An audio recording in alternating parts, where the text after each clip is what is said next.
Vous êtes sur France 24 et vous avez raison. Bienvenue dans votre journal de l'Afrique. À la une ce soir, le Burkina Faso tourne une nouvelle page avec la France. Après des mois de tension, la junte a annoncé la rupture des relations diplomatiques avec Paris, une décision hautement symbolique et que la France regrette et qui marque une nouvelle étape dans le repositionnement du pouvoir burkinabé. Quelles conséquences pour les deux pays? Élément de réponse dès le début de ce journal. Les violences xénophobes en Afrique du Sud se poursuivent et une certaine fébrilité gagne le pays à l'approche du 30 juin, le jour où des marches anti-migrants doivent se tenir partout pour réclamer le départ des étrangers en situation irrégulière. Nous ferons le point dans cette édition. Et notre focus de ce samedi soir s'intéresse à une ressource qui manque cruellement dans de nombreux pays africains, le sang. Chaque année, des milliers de femmes accouchent d'enfants souffrant d'anémie sévère et de drépanocytose et de victimes d'accidents ne peuvent être transfusées à temps. Pourtant, donner son sang reste un geste encore peu répandu sur le continent. Pourquoi? Quelles sont les solutions? Nous en parlons avec le professeur Saliou Diop. Il est hématologue et ancien président de la Société africaine de transfusion sanguine. On ouvre ce journal par le Burkina Faso où la rupture est désormais officielle. Vendredi, les autorités burkinabées ont annoncé mettre fin à leurs relations diplomatiques avec la France. Une décision qui intervient après une succession de crises entre Paris et Ouagadougou. Serge Daniel, vous êtes notre correspondant régional. On savait les relations très dégradées entre les deux pays. Pourquoi la junte franchit-elle aujourd'hui ce cap et quelles sont les conséquences auxquelles il faut s'attendre? Alors, à Ouagadougou, on ne le cache pas, les dernières déclarations d'un général français, Christophe Goma, il est eurodéputé, mais il est de nationalité française. Ces déclarations n'ont pas du tout plu parce que l'eurodéputé a soutenu une résolution qui critiquait la privation des libertés au Burkina, mais également la situation sécuritaire qui a donné dont les résultats sont des résultats poussifs. Donc, dans un premier temps, Ouagadougou a convoqué l'ambassadeur de l'Union européenne à Ouagadougou et ensuite pris la décision de rompre les relations diplomatiques avec la France parce que Ouaga voit derrière les déclarations de ce général français qui est eurodéputé, la main de la France. Évidemment, Paris a pris acte de la décision de rompre les relations diplomatiques, comme vous l'avez dit, mais a laissé clairement entendre que c'est une fuite plutôt en avant. Mais il faut préciser une chose, le général français n'est pas le seul à tenir ses propos. Des ONG crédibles tiennent les mêmes propos, arrestation d'opposants, enlèvement de journalistes sont fréquents dans un pays comme le Burkina Faso. Maintenant, les conséquences, c'est qu'on assiste à un nouveau palier de la dégradation des relations entre les deux pays. Vous vous souvenez, il y a un peu plus de 2 ans, ça a commencé par une dénonciation justement de l'accord de défense. Ensuite, il y a eu la demande de départ des troupes françaises du Burkina et puis la fermeture ensuite des médias étrangers, occidentaux notamment. Donc, on va voir comment les choses vont se passer. Il va y avoir une rhétorique qui va se développer localement à Ouagadougou, très probablement. Merci beaucoup, Serge Daniel, pour cet éclairage. Merci beaucoup. La fébrilité gagne l'Afrique du Sud à l'approche du 30 juin. Ce jour-là, des marches anti-migrants doivent se tenir dans le pays pour réclamer le départ des étrangers en situation irrégulière. Face aux craintes de violences xénophobes, de nombreux migrants cherchent à rentrer à la hâte dans leur pays d'origine. La situation est particulièrement tendue dans la province du KwaZulu-Natal, dans l'est du pays. Alice Bourga. Armés de bâtons, des dizaines de manifestants anti-migrants défilent dans les rues de Durban, en Afrique du Sud. Ils font partie du mouvement March and March, un groupe de citoyens qui réclament le départ des étrangers en situation irrégulière dans le pays avant le 30 juin et appellent ce jour-là à des manifestations massives. Un ultimatum fixé en dehors de tout cadre légal, mais qui suscite une très vive inquiétude chez les migrants. Devant ce centre du ministère de l'Intérieur, des dizaines de familles campent jour et nuit et demandent à être protégées. Nous savons que nous ne sommes pas en sécurité. Ils préparent quelque chose qui est très grave pour nous. Mais nous continuons à espérer que le gouvernement a encore la possibilité de mettre fin à ces rumeurs, de mettre fin à ces criminels, de mettre fin à cette afrophobie, comme nous l'appelons et comme d'autres l'appellent.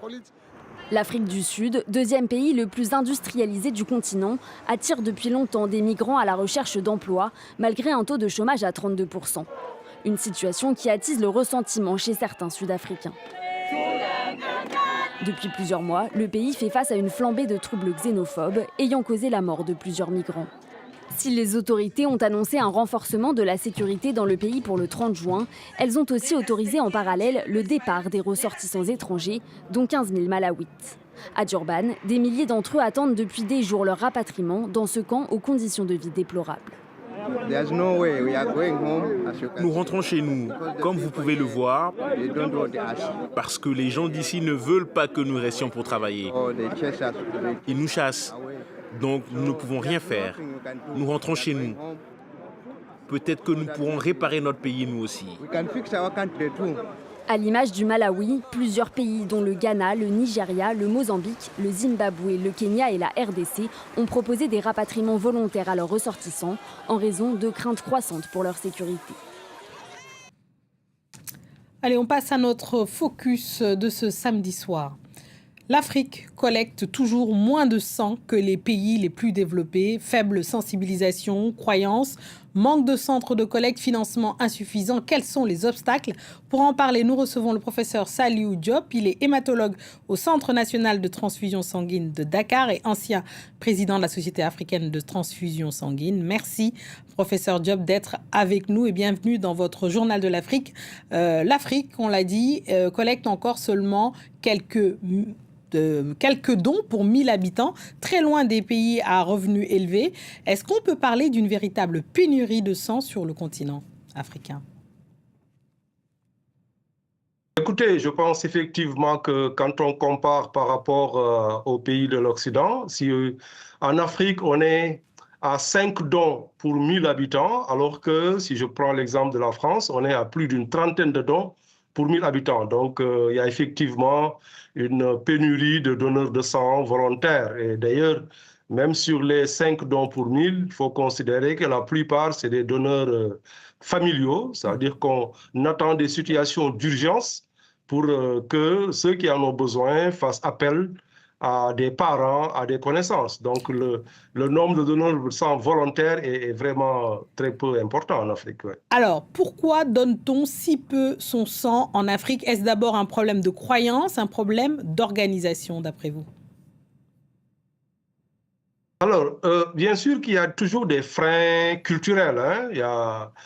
Mais au-delà des freins socioculturels, il faut quand même regarder des insuffisances, notamment sur le plan des infrastructures, sur le plan de la logistique. Quand on considère, par exemple, que la plupart des populations vivent dans des zones rurales et que pour accéder à ces zones rurales-là, souvent, il n'y a pas d'électricité, il n'y a pas d'équipe mobile suffisante pour y aller. Donc, c'est des freins socioculturels, mais c'est des freins aussi qui sont plutôt socio-économiques. C'est une question aussi d'organisation, parce que dans les pays, il faut éviter que toute la structure transfusionnelle soit dans les grandes villes. Il faut donc essayer d'avoir des relais dans plusieurs zones. Mais je pense que c'est assez multidimensionnel et il faut essayer de voir tous ces aspects-là pour pouvoir augmenter le nombre de donneurs de sang au Sénégal. Alors, vous dites souvent que le vrai défi est d'aller vers les donneurs. Concrètement, qu'est-ce qui manque aujourd'hui? Est-ce que c'est des centres, des équipes mobiles dont vous parlez ou des moyens? Classiquement, ça coûte 3 fois plus d'aller vers le donneur que de rester au niveau de la structure transfusionnelle et de les attendre. Parce qu'il faut avoir des ressources humaines, il faut avoir des véhicules, il faut également toute une logistique pour aller vers les gens. C'est pour cette raison que s'il n'y a pas suffisamment de ressources, la plupart des structures de transfusion préfèrent attendre que les donneurs viennent. Voilà, donc c'est beaucoup plus donc un aspect de ressources qui limite un peu le fait qu'on ne puisse pas aller vers les donneurs. Et les pays où, par exemple, il y a une organisation des collectes mobiles pour se rapprocher des donneurs, aller dans les structures, là où ils travaillent, dans les universités, dans les communautés, dans les villages, etc., ben, ces pays-là ont vu que le nombre de donneurs de sang a beaucoup augmenté. Eh bien oui, vous ne croyez pas si bien dire. Certains pays, vous l'avez dit, montrent l'exemple et prouvent qu'il est possible de progresser. C'est le cas au Sénégal, le Maroc, le Rwanda avec ses drones, ou alors la Côte d'Ivoire, où le don de sang progresse grâce à la mobilisation de nombreuses communautés, associations et entreprises. En 2025, le Centre national de transfusion sanguine a collecté plus de 300 000 poches de sang, permettant une distribution à plus de 400 000 produits sanguins à l'occasion de l'Achoura. Cette fête musulmane, la communauté libanaise s'est une nouvelle fois mobilisée pour contribuer à sauver des vies. Ma camarade, notre correspondante à Abidjan, a suivi cette mobilisation. On écoute. Nous sommes en notre 30e édition. La communauté libanaise se mobilise en un seul homme. Ce jour, un jour de deuil. Ils viennent tous pour commémorer le martyre de l'imam Hussein et participer au partage, au sacrifice. Dieu nous demande de venir en aide aux personnes en difficulté. Et un frère qui a besoin de sang, il est en difficulté. Après 42 jours, si ces poches ne sont pas utilisées, ces poches seront incinérées. Donc, c'est un acte qui doit se perpétuer, qui doit être renouvelé pour garantir les stocks. Professeur Diop, on est encore avec vous. Justement, est-ce que cet exemple de la Côte d'Ivoire, pour vous, ça va dans le bon sens ? Tout à fait. Je pense qu'au départ de tout, il y a la volonté politique. En général, dans les pays où il y a eu une très forte volonté politique, on a su doter de ressources suffisantes aux structures de transfusion sanguine. Je donne l'exemple aussi, il y a quelques années du Burkina Faso, où le système transfusionnel était très, très défaillant, mais du fait d'une très grande volonté politique, le gouvernement a engagé les partenaires, notamment le Luxembourg, pour investir dans le système transfusionnel. Et aujourd'hui, en dehors de la capitale, vous avez des centres régionaux de transfusion sanguine dans tout le pays. Donc c'est une structure qui demande quand même des ressources et il faut effectivement de la volonté politique. C'est ce qui est en train d'être fait, par exemple, en Côte d'Ivoire. Alors là, en l'occurrence, c'était des instituts de la société civile, hein. Ce n'était pas les politiques. Hein. On a vu que c'était la communauté libanaise qui s'était mobilisée pour pallier justement à l'absence d'investissement politique. Hein. Pour vous, les politiques doivent aller beaucoup plus loin sur cette question-là parce qu'on comprend mal l'enjeu, mais peut-être pourriez-vous nous expliquer à quel point le sang est primordial justement pour sauver des vies. Écoutez, je pense que je parlais de volonté politique parce que les communautés, le don de sang par essence, c'est une affaire de la communauté. Ça veut dire que même si les gouvernements mettaient toutes les ressources, il faut que les populations s'y engagent. Parce que comme je le disais tout à l'heure, c'est une volonté, c'est une activité donc, de santé publique et il faut absolument que les gens s'y engagent. Alors, c'est très important parce que vous savez que le sang, on en parle beaucoup moins maintenant, mais la sécurité transfusionnelle est extrêmement importante pour prévenir le risque de transmission d'agents infectieux. Par exemple, vous savez que l'épidémie du VIH, la première mesure qui a été prise, c'était de sécuriser le sang. Donc, c'est important d'investir. C'est important aussi parce que si vous prenez l'Afrique, 75% du sang est utilisé pour les femmes qui accouchent et pour les enfants. Donc, trois patients qui sont transfusés en Afrique, c'est soit une femme enceinte qui accouche, soit c'est des enfants. Donc c'est très différent de ce qui se passe en Europe où c'est plutôt les personnes âgées. Donc cela, c'est vraiment la population active qui en bénéficie. Et donc, quand on veut réduire la mortalité maternelle, vous savez que l'Afrique représente 75% de la mortalité maternelle dans le monde. Donc, quand on veut réduire la mortalité maternelle, quand on veut réduire la mortalité infantile, quand on veut également supporter le système de santé face à cette transition épidémiologique, parce qu'en Afrique, on a maintenant de plus en plus de centres qui traitent des cancers, des hémodialyses, il y a des polytraumatismes. Donc, du coup, le système transfusionnel reste quand même une charnière du système de santé. Donc, je pense qu'il faut investir dans le système transfusionnel pour avoir des impacts sur toutes ces priorités de santé qui sont citées. Alors, professeur Salou Diop, si vous deviez justement vous adresser à ceux qui hésitent, jeunes ou moins jeunes, à donner leur sang, quel message vous avez envie de leur donner ? Écoutez, je pense qu'il faut comprendre le don de sang comme vraiment un acte de citoyenneté. D'abord, je pense que c'est un sentiment, quand on a fait un don de sang, c'est le sentiment d'appartenir à une communauté, le sentiment d'avoir aidé ses prochains et surtout le sentiment de se dire qu'un jour j'en aurai besoin, et certainement j'aurai besoin également d'un donneur sain pour effectuer le don de sang. Voilà, il ne faut pas en avoir peur, parce que bon, vous savez qu'il y a beaucoup de craintes également par rapport à tout ce qui peut être autour de la symbolique du sang. Il ne faut pas en avoir peur. C'est un geste qui est sûr. Hein, quand on se dirige vers un centre de transfusion, vous devez, il y a un examen médical qui est réalisé. On s'assure quand même qu'il n'y a aucun risque au don de sang avant de l'autoriser. Je pense que si on arrivait à faire de telle sorte qu'il y ait suffisamment de donneurs, eh bien, on va utiliser le sang qui est disponible. Donc, les patients qui sont à l'hôpital vont y trouver le sang.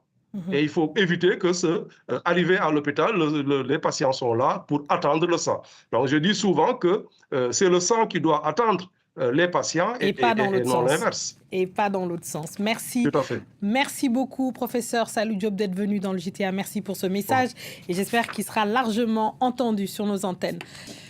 Allez, on passe à la Coupe du Monde. Vous le savez, le Sénégal est qualifié in extremis alors pour les 16e de finale de la Coupe du Monde cette nuit. Après un début de campagne plutôt poussif, les Lions de la Teranga ont battu 5-0 l'Irak et ont bénéficié des résultats, des 4 autres résultats des poules pour être parmi les 3e meilleurs et décrocher ainsi ce ticket précieux pour la suite de la compétition. Les réactions à Dakar avec la correspondance justement d'Elimandao. La qualification du Sénégal pour les 16e de finale de la Coupe du Monde a été officiellement validée au bout de la nuit. Il aura fallu un concours de circonstances pour que cette qualification soit possible. D'abord, la victoire du Sénégal sur le score de 5-0 avec une prestation extraordinaire du milieu sénégalais Pape Gueye, le Sénégal qui s'est racheté sur ce match après les 2 défaites sur les 2 premières sorties. Il aura fallu par la suite un alignement des planètes, une victoire de l'Espagne, mais aussi le match nul entre l'Égypte et l'Iran pour entériner cette qualification pour les 16e de finale. Une qualification qui réjouit bien évidemment les Sénégalais que je vous propose. Je suis très content de cette qualification. J'avais totalement perdu espoir. Mais là, je suis heureux. Une belle victoire, beaucoup de pression, mais alhamdoulilah. La qualification était inespérée. On a eu beaucoup de pression. J'espère qu'on va gagner notre prochain match. Nos joueurs sont des guerriers. Le Sénégal attend de connaître son adversaire pour les 16e de finale. Ce sera probablement la Belgique ou le vainqueur du groupe L entre l'Angleterre, le Ghana et la Croatie. Et alors à suivre dans cette Coupe du Monde, les 3 dernières équipes africaines en lice qui pourraient espérer leur ticket à leur tour pour les 16e de finale. Et on suivra les Black Stars du Ghana qui rencontreront la Croatie et les Léopards de la République démocratique du Congo feront face à l'Ouzbékistan. Et ce sont les Fennecs, les Algériens, qui affronteront les Autrichiens. Résultat à suivre évidemment demain sur nos antennes. Et alors, en pleine Fashion Week parisienne, la mode africaine continue de rayonner. La 6e édition d'Africa Fashion Up vient de s'achever à Paris. C'est un programme qui accompagne et met en lumière des créateurs africains émergents à travers un mentorat et de la promotion d'une mode conçue et fabriquée en Afrique. Reportage d'Awa Diouf et Anaïs Fouche. C'est ici, au musée du Quai Branly, que les lauréats du Africa Fashion Up vont présenter leur création.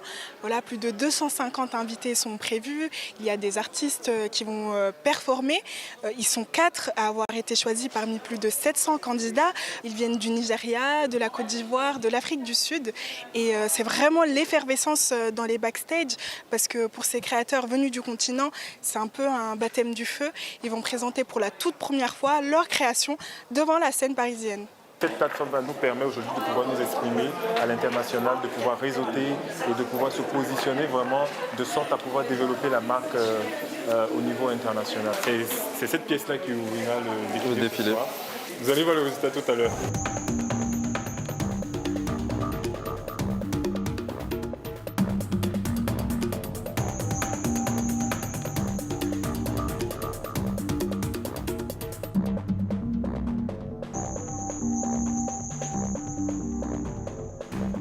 Alors Davinor, qu'est-ce que tu as pensé de ce show? Alors moi je suis très contente de ramener l'Afrique au centre de la mode. C'était un show qui était formidable. Il y avait plein de designers africains et je suis contente de voir qu'aujourd'hui on arrive à vraiment percer au-delà de nos frontières. Africa Fashion Up, c'est avant tout une vitrine pour ces nouveaux talents africains, mais aussi une initiative qui répond à un enjeu majeur, le manque de financement et de visibilité des créateurs africains. C'est un coup de projecteur essentiel à cette nouvelle génération de designers. Et voilà, c'est la fin de ce journal. Merci à tous ceux qui nous ont suivis partout dans le monde et ce soir en particulier de Ouagadougou à Durban en passant par Dakar et Bamako. Restez avec nous car l'actualité continue sur France 24. Merci.